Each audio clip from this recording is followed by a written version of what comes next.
Ukraine fires first barrage of US-made long-range missiles into Russia, Kremlin says.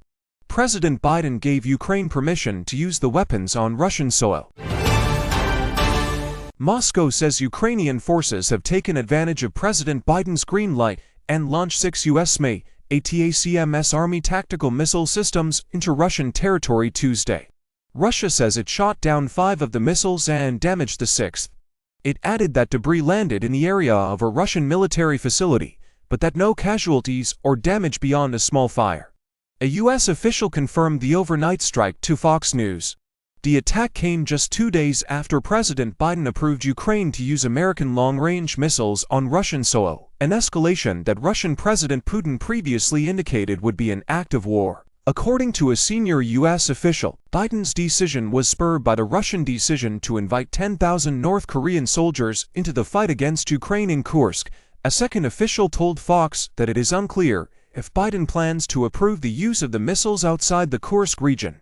The White House National Security Council reacted to Putin's decision to update Russia's nuclear doctrine on Tuesday as well.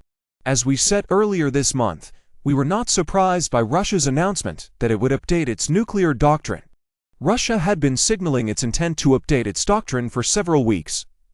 Observing no changes to Russia's nuclear posture, we have not seen any reason to adjust our own nuclear posture or doctrine in response to Russia's statements today, an NSC spokesperson told Fox News Digital. This is more of the same irresponsible rhetoric from Russia, which we have seen for the past 2 years.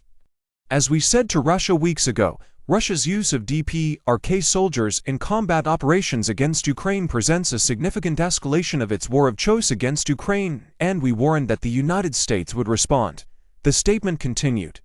The announcement came after Great Britain and France authorized Ukraine to launch Scalp, Storm Shadow missile strikes, according to French outlet Le Figaro.